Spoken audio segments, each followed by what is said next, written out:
Welcome to CLIC Talks, brought to you by CLIC Innovation. My name is Johannes Malkamäki and I'm your host for this session. Today we are tackling a critical question. How do we ensure Europe's energy systems are not just green, but truly secure and resilient? Let's start off with this CLIC Talks with some clickbait. Let's start off with Paula Kivimaa, the research professor at SYKE. Is it possible, or is it even a good idea for countries to aim for energy self-sufficiency in today's connected European energy system? I think building resilience is much more suitable than self-sufficiency, especially during peak consumption times. And so therefore, it's much better to be interconnected with your neighbors. Thank you very much, Paula. Next off to Riku Huttunen, Director General of the Energy Department. What is your take on energy self-sufficiency? The more important thing is to take care that we don't have too strong dependencies on any individual geographic sources or energy sources. So resilience is the answer. All right, thank you. Next off to Jaakko Jääskeläinen from Strategic Market Intelligence at Fortum. Is energy self-sufficiency the aim? It doesn't hurt to be prepared for a rainy day, but there are so many layers to this that it's not possible to be completely self-sufficient. Thank you for the clickbait. Now it's off to CLIC Talks. Right, thank you for these interesting takes on the clickbait. Now we dive deeper into the essence of CLIC Talks. The recent European Academy's Science Advisory Council report on security of sustainable energy supplies, that's a mouthful, highlights vulnerabilities. From your perspective, what is the biggest single factor impacting the resilience of European energy systems today, and how can we address it collaboratively? I think we'll take the same sequence as previously. Paula, let's start off with you. I want to start with that I'm an academic, and of course I like to think that there's not one single thing that's important, and especially the field of energy security is so complicated that there's actually multiple dimensions which we bring out in the report. But if I do have to choose, I would say it's still fossil fuel dependence. So if we think of the European Union as a whole, in 2022, 70% of the EU's energy was produced with fossil fuels. Almost half of this was imported from outside Europe. So this is a massive dependency. And since the Russian war in Ukraine, which Riku referred to, we've moved from natural gas via pipelines to liquefied natural gas. But now we're creating, in a way, a new dependency on LNG. So in last year, 45% of LNG was brought from United States. So I think that the fossil fuel dependence is still the core factor we need to address, even though there are, of course, vulnerabilities in the electricity system. But then I think the problem is that the member states of the European Union are in very different positions, both in terms of what type of energy sources they use, how advanced they are in energy transition, what type of electricity networks they have. And I think that's one of the big problems. And one key issue is, for instance, that natural gas is used in heating buildings and homes in many places in Central Europe. So that's one of the complications in how do we tackle this going forward. But I still think that we need to kind of communicate about the security risks of the fossil fuel dependency even more strongly than we have. That's actually a pretty big dependency. I would say, very big number. Let's continue. Riku, you're up next. What do you think? What is this biggest single factor affecting resilience? Is it the same as Paula, or do you have something else in mind? I'm a civil servant. I don't either have one issue. I have many, as described, the dependency on fossil fuels and in my mind still on Russian energy. We should get rid of that, and there's a plan to do that in Europe. But then a big challenge is how we develop our electricity networks and electricity markets, especially looking from the north, from Northern Europe. Things look different, but actually in Central Europe we don't have so good markets for electricity, and we have worse possibilities for constructing networks, grids. And that's a big challenge because we should go into the renewable energy sources, wind and solar more and more. We have worse possibilities for energy grid creation in Central Europe. It's worse because everybody says not in my backyard. It's the fact also in Finland that we have much more space here to construct grids and licensing faster actually. And so, so bigger backyards, people are more willing to give up a bit. You're quite right. Exactly. All right. That's actually very interesting. And that is true. I think here in Finland, we might get used to the luxury of there being space around us, which is definitely not true in all parts of Europe. Okay, finally, let's go to Jaakko. What do you think? What is the biggest factor affecting the resilience of the European energy systems today? And is there a way for us to collaboratively kind of work this out? Yes, I'd say that the fossil fuel dependency is by far the biggest single item. Of course, there are all the aspects, sustainability, affordability, and the security of the system, and they have trade-offs between each other. So we need to look at the big picture and understand that there are implications of reducing the fossil fuel import, and it needs to be addressed somehow.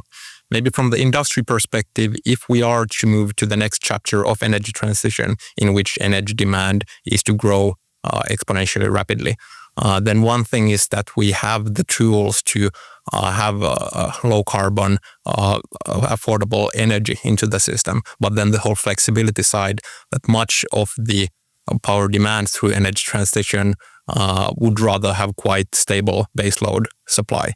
So in order to balance that mismatch, make supply and demand meet in the next chapter of energy transition, that's also one huge item. So I think, at least for me, as someone who is not an expert in energy, what kind of came as a surprise when I was getting to know the issue is the fact that when we have renewables versus the fossil fuels, it's a very different load on the energy system, and the way energy comes into the system and is, I guess the use stays pretty the same in both use cases. That's more stable unless we build lots of new industry that might require energy, but the supply side changes a lot, and that is something that affects the grid quite a lot. Am I right? You're quite right. And flexibility mentioned, that's my favorite word. Today, we need more flexibility to the system. That's exactly because we have so volatile production. Actually, 95% of our electricity in Finland is already non-fossil. So it shows in the prices as well. Is it so? 95% of Finnish energy production is non-fossil, but you mentioned that it was 73% was fossil across Europe. Was it? I mean, we have to differentiate between energy and electricity as well. Okay. So electricity system is less dependent on fossil fuels than energy systems. Yep. Whereas like when we think of heating, transport, we still rely a lot on fossil fuels. Yes. Whereas in electricity, we've been able to increase sort of renewable energy, solar, wind, and nuclear power. But maybe I can also continue. So even though I said fossil fuel dependence is the biggest impacting factor, there are of course a lot of security questions related to renewable energy, which is also what the SYKE report is about. And one is that we're in a way moving to new dependencies. So solar and wind and the sort of new energy technology requires critical raw materials. I think there's been a lot of media discussion about this. And there, depending on which material you're talking about, but we're talking dependencies ranging from 70 to 90% on China and Chinese supply chain. So we're kind of creating new dependency, but this is slightly different because you don't require the minerals on everyday operation of the energy system, whereas fossil fuels, you would do that. Another security question related to electricity is of course what we've noticed in the past couple of years is the disruptions on network interconnectors between countries, even like intentional sabotage or accidents. And that's one of the things that also is important. And I feel like this is a very big shift. So I started a research project on this topic in 2019. And we talked to a lot of experts around 2020 and 21. And they said, when we asked, like, is there a risk of military or terrorist attacks on energy infrastructure, and people say no, this is all it's nowadays it's cyber, and we don't believe in sort of physical damage. And after that, we've seen the Nord Stream 2 gas pipeline. So the context or the environment for energy security has massively changed since 2022. And also the between the Finland and Estonia, was it the Baltic connector that was also severed? Yeah. That kind of one of the big connectors you were talking about. So that's a gas. Am I confusing now? Yes, Baltic connector 1.5 years ago, gas connection and electricity connection, SYKE. Yes, Sometimes exactly. I get also sometimes confused with the names. I was like thinking, yes, Baltic connector is the gas, the natural gas pipeline, and then we have two electricity connectors to Estonia, Yes. SYKE 1 and SYKE 2. Maybe that's also speaks to the fact that there are actually these things are happening. We can't even remember all of them now at these talks. So it is a true physical risk. But what about digital risks? How are those? I mean, it's electricity and they're maintained, I guess, not by humans pulling levers, but by computer programs. So I'm guessing it's a new world with regards to that as well. Yes, cyber security, extremely important and a bit confusing for a person not very deep in that subject, but everybody should be very careful there. But as Paula mentioned, the physical risks exist, and somebody did forget them. I don't know whether we did, but anyhow, they are not everyday life, but actually happening all the time. Yeah. Maybe I can add about from this. I'm not a cybersecurity expert, but what I understand, first of all, that often if you have power plants, for instance, the actual operational systems are disconnected from the internet. So you wouldn't have attacks on that. But of course, there is a case for Norsk Hydro. I can't remember exactly the year, but they had a cyber attack on their other systems, but it actually meant a big disruption on their activities for several months when they were repairing. So you can kind of, even if you're not touching on the infrastructure, you can disrupt company operations. And what we outlined in the SYKE report, one of the things was that there's the sort of internet system or the sort of digital systems of the different energy system actors are interconnected. And so there's kind of a lot of places of vulnerabilities and where things might happen. So that's kind of creating this learning need. But I don't know it would be nice to hear the company perspective on how you're addressing the cybersecurity risks in. Of course, we need to make sure that every employee in the company covers their own field. But in general, it's interesting because it's a lot easier to grasp that what it means that somebody severs a pipeline or an anchor cuts down something. But the whole cybersecurity issue, as Rico mentioned, for someone who doesn't understand it, it's really difficult to grasp that what kind of threat it is. Of course, the outcome might be the exact same. The lights go out or you don't have the needed fuel that you want. But maybe one thing to mention, we have faced the physical incidents now 2 or 3 years, but actually the cyber attacks have been everyday life 15 or 20 years already. So the systems have been tested all the time, which might be a good thing as well. They didn't come as a surprise at any one single point of time. Yeah. So Russians and Chinese and so on, they are active. So they must be, and I think we'll move on to although cybersecurity is a super important and interesting subject, I think we'll go into flexibility and functionality next.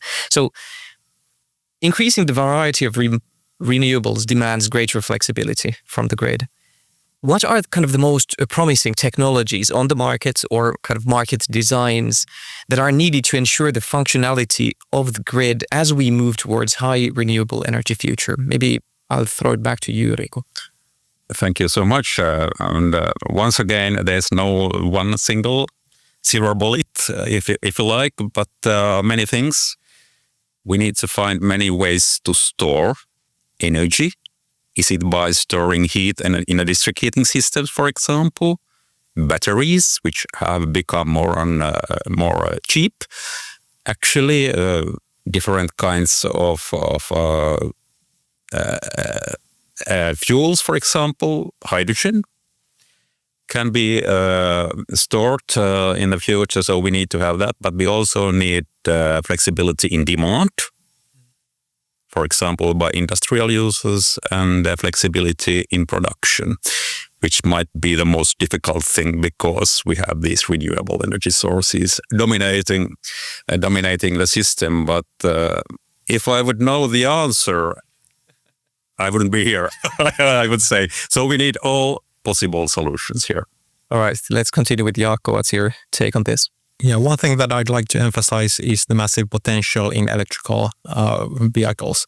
Meaning that, let's say, if Finland had a million electric vehicles or plug-in hybrids, and you'd have a conservative 10 kilowatt charging or discharging power, that would be 10 gigawatts. That's more than the average power consumption of Finland currently. Having all those cars plugged through the night or most of the day, whether that's aggregated and done smartly or not, is a game changer.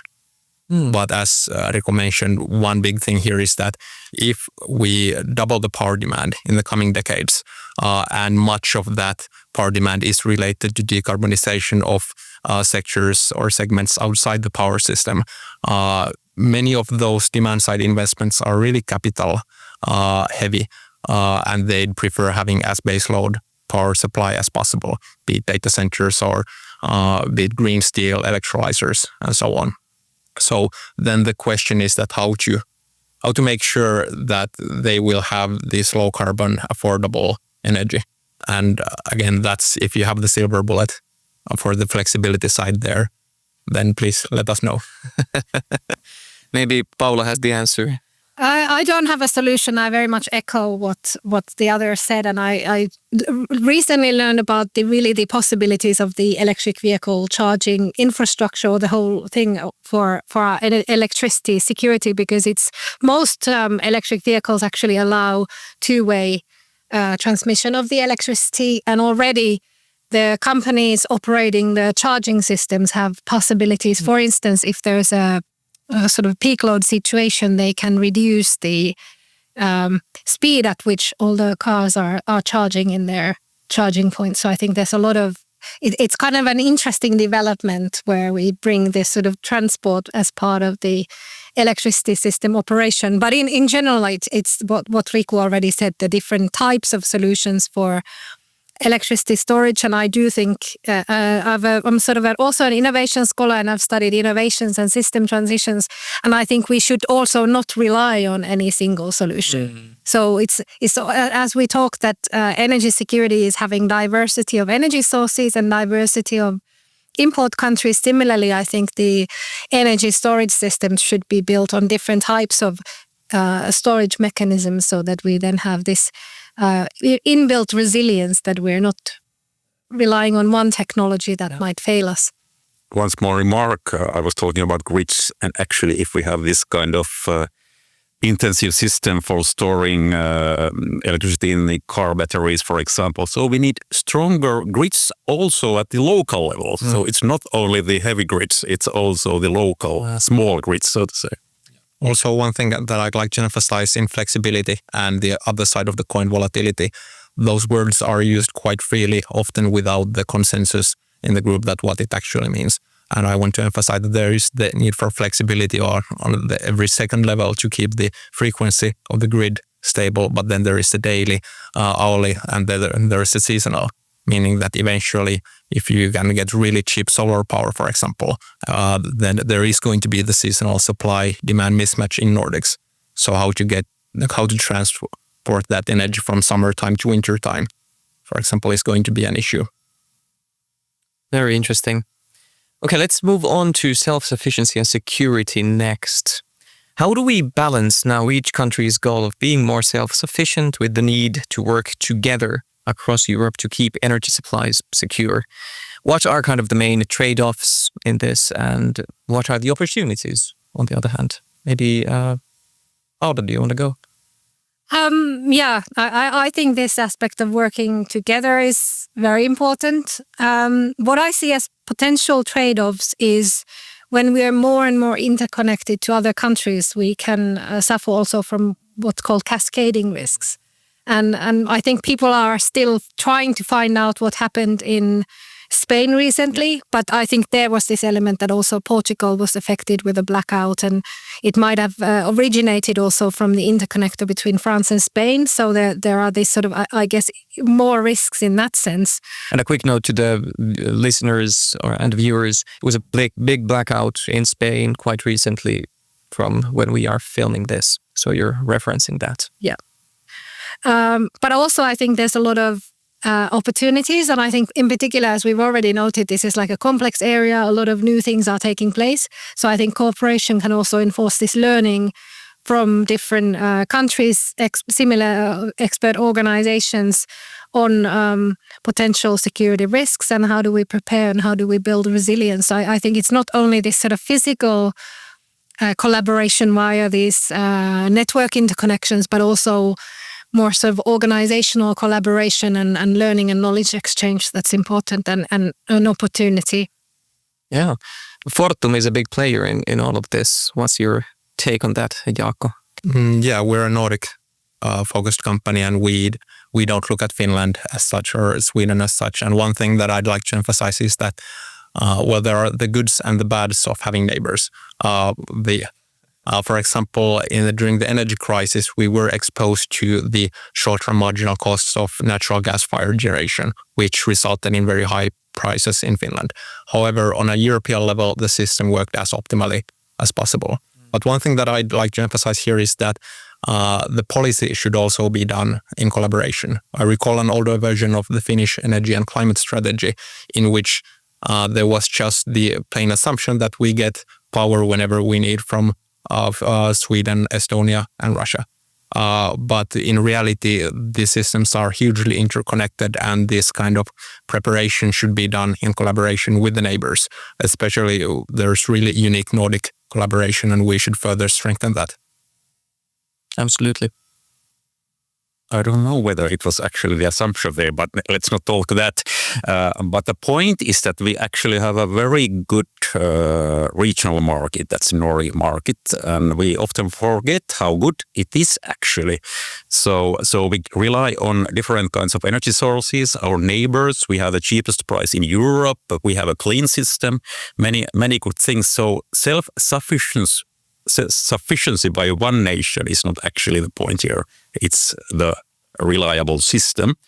And that's something what's actually lacking in Spain and Portugal. And one of the reasons for the blackout seems to be that they had so weak connections to France, for example, which would have helped them in this kind of situation. So Finland and the Nordics, we might not have had that sort of problem.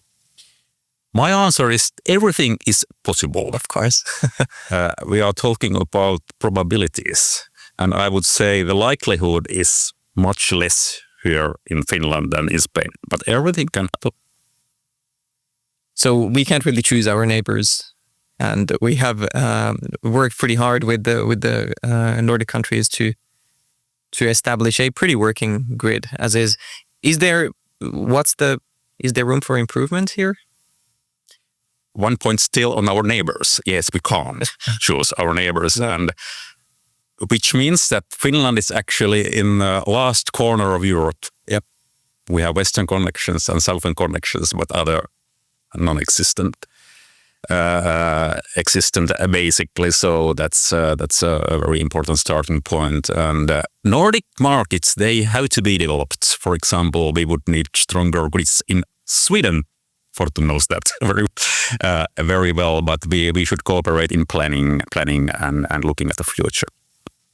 Also, there have been massive fundamental changes in the recent times. For example, the implementation of flow-based market coupling and move towards 15-minute granularity in trading. And many of those make it less transparent for the average market participant to understand that what is actually happening today or next week or 5 years from now on. Can you open those terms? What do they mean?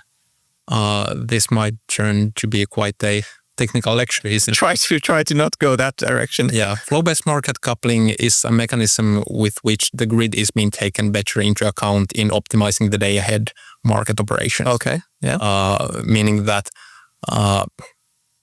the previous system, in that it was basically assumed that Finland is one bidding zone. There are no internal bottlenecks. No matter what happens within Finland, doesn't impact the trade between its neighbors. Now the new system is something that the TSOs are probably very happy about because it aligns the grid or takes the grid better into account in the calculation of the day-ahead flows.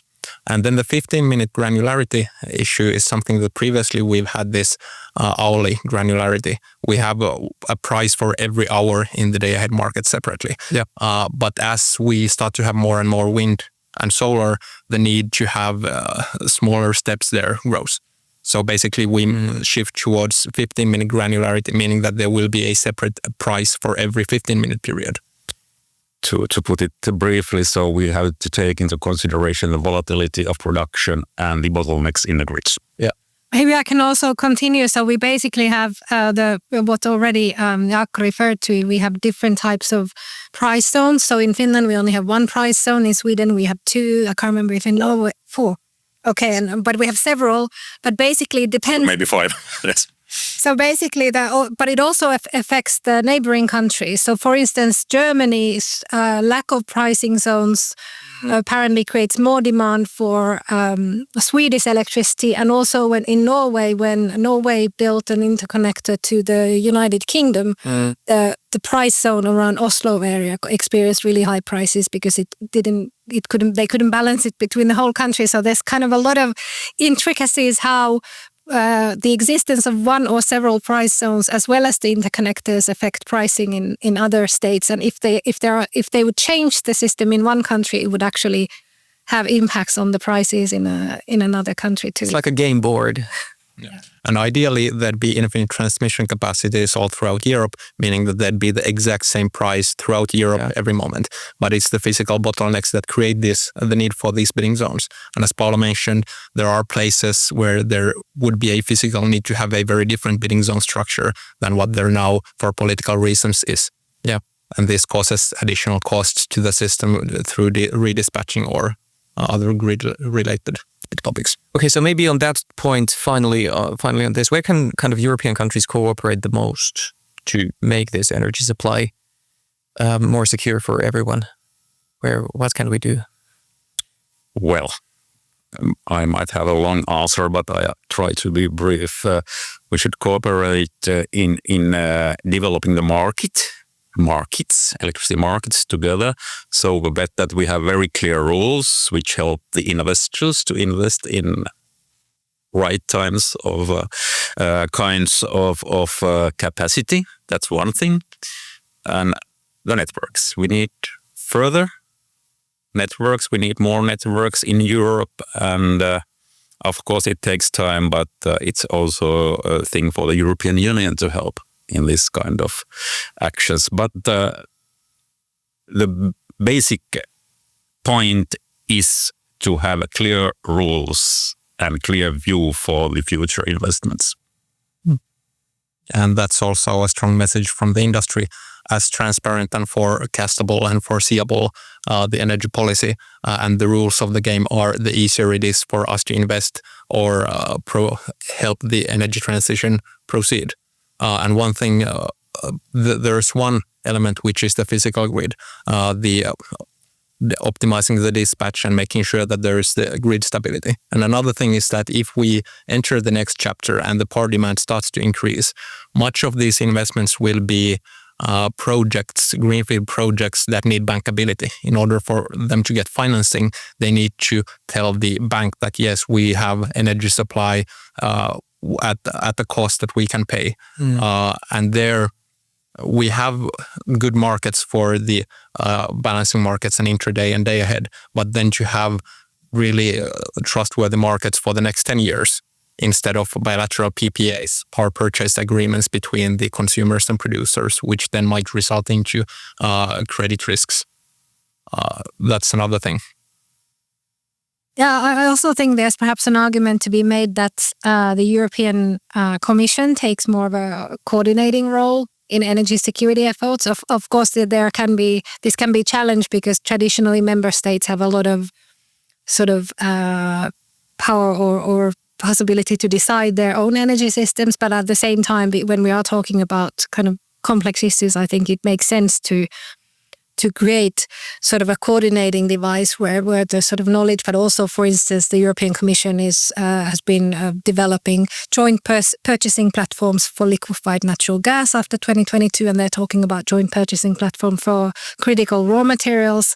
So these could be perhaps effective ways. Or to be seen at least whether this European level coordination is the way to go. Where is the European level? Because the message I kind of get from you guys is that we truly need that sort of cooperation to get this thing going.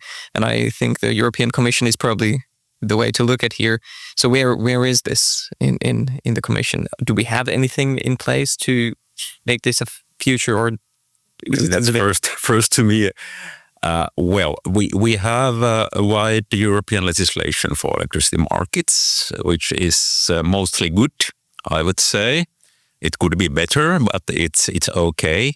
But the big discussion still today in Europe is, firstly, do we really trust markets, or should there be some regulation on prices or things like that? In Finland, we don't like that. We like the free markets. And one thing is the discussion on energy sources. Maybe one could describe there are two groups of countries. One is France and the nuclear countries, and one is Germany and renewable countries. As Finland, we think that's not a very fruitful way to discuss. We should have all clean solutions, but this is politics, and this kind of discussion happens at the time. So let's see what happens. Maybe I can add. I mean, administratively, the Director General Energy is in charge, and I know they have a new group working on energy security infrastructure or electricity security infrastructure. But what I wanted to say about this sort of market-led thinking, it was sort of when I did my research before 2022 and I looked into 4 countries, Estonia, Finland, Norway and the United Kingdom. And especially the United Kingdom had this approach that markets will deliver energy security. And they saw, or experts there saw that, for instance, any disruption to Russian gas flows would not influence the UK because they're physically quite far. Yeah. So what happened after the crisis, that also the experts said, well, yes, actually we were impacted because, of course, when there's a gas shortage in the whole of Europe, but also they have now reinstated natural gas stockpiling system. So it kind of turned, what the 2022 events showed, that purely trusting on markets to deliver energy security does not work in crisis times. Interesting. And one thing to add on that, it is academically a good idea that there will be price signals that guide the investments, but the energy crisis taught us that there is certain inertia in the system. It takes years to get new supply into the system. And the biggest challenge for Finland is probably that how to survive a low wind prolonged demand peak period during a winter time. And this might happen once in 5 or once in 10 years. It happened last year, it happened in 2016. And especially if the power demand in Finland increases notably in the next 10 years and the new supply comes from solar and wind, this will further increase a lot. And the business case for industry, for example, to invest in peak load capacity, just with the idea that once in 10 years we will make a lot of money in this 2-week period, it just doesn't fly. Yeah. So it cannot be the industry or the power producers who carry the responsibility of generation adequacy. There needs to be a separate market or a separate mechanism for that. And we are preparing that, actually. Normally, I don't like subsidies at all, but we are planning a subsidy for making sure that we have exactly this kind of capacity for the extraordinary situations. Yeah. Which seem to be coming our way from time to time. Yes. Okay, finally, if we look ahead, what is one critical policy or investment priority? Is it hydrogen, for example, that would make the biggest difference building a truly resilient and secure energy system for the, let's say, next decade? Maybe we go off with Riku again. Okay. It's very difficult to see precisely where the markets are going and where the technologies are going and what are the most competitive. Clean technologies. Everybody agrees in Finland they have to be clean. So I would actually trust the markets to make the decisions. We create the framework by regulation and then the markets and investors decide. All right. Yeah, I'd also say that one of the biggest black boxes there is the flexibility of the new demand coming in the next decades if the demand is to double in some time, for example. And there it needs to be a plan. There are the players who are happy if they just get, okay, or we get baseload at this price, let's go forward. But then the question is that, okay, if they don't get baseload, but they get power 90% of the time and their power costs drop by 40% or 50%, even if they could pay that higher price, in a way, there is this systematic thinking that how do we make sure that the flexibility comes there in the next chapter? That's one of the biggest items. All right. Yeah, again, I don't like to choose one single solution, but I'd say systemic preparedness. So I think what we need more work that goes across sort of energy security, but also climate and defense aspects, because we are getting new security risks affecting the energy system from extreme weather phenomena, from climate change, or cascading risks if the global trade routes are affected by climate change, as well as questions of defense, of course, in this era that we're living in. So I'd like to call for more sort of approaches where we build this systemic preparedness across also to broader security and defense. And one thing about the term energy security, it probably started relating to fossil fuel import, oil import. But if you look at the academic definition currently, it does include affordability, climate change, biodiversity, pretty much everything probably except for defense. But yeah, it has grown to encompass a lot of contents. All right, so we're getting systemic answers, no specific silver bullet. Hydrogen won't be the solution to save Finland. At least not the only one, probably. It's needed, but that's not a solution to everything. Yeah. It's actually pretty expensive. Yeah. Yeah, and again, it's a solution, as has been discussed, we have already gone through the phase of decarbonizing power production in Finland. So the next step is to decarbonize the adjacent sectors, heating, transport, and so on. And there, hydrogen is an option. But one thing to emphasize also related to previous discussions that we should think start with the power system or energy system needs, or even the societal needs, and understand energy as a part of that, and then think of the properties and needs of that system, and then think of the means to achieve those. So whenever the discussion starts with wind power or nuclear power or any of the tools to achieve what is needed, then it easily goes into the wrong direction. Yeah, absolutely. All right. Wow, this has been a very good CLIC Talks. And I think we have now kind of run through the CLIC Talks segment, and it's finally time to go to the CLIC Through segment of this CLIC Talks.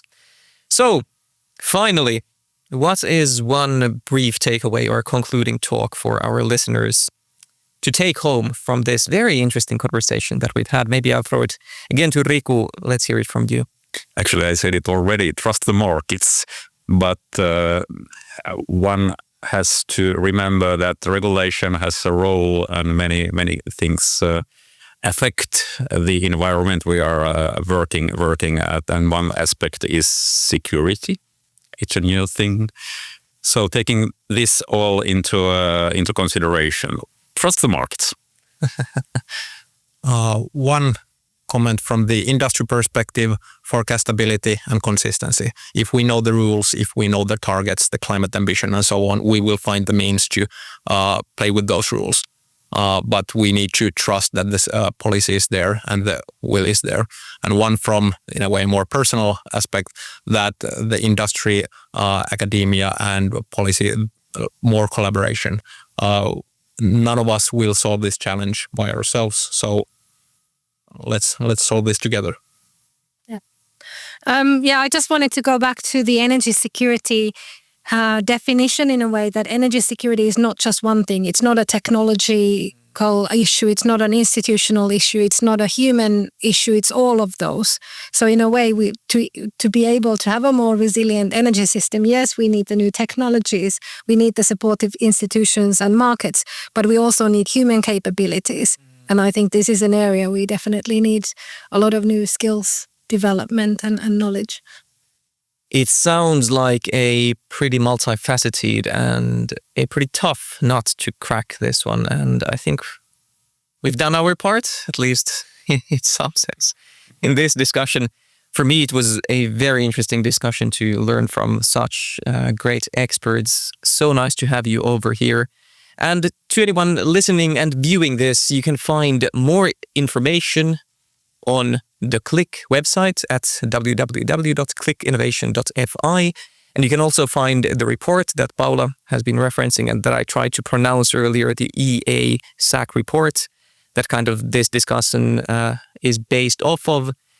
You can also find that on the CLIC Innovation website. So thank you very much for this discussion, and we'll be continuing CLIC Talks later with other topics. Thank you very much.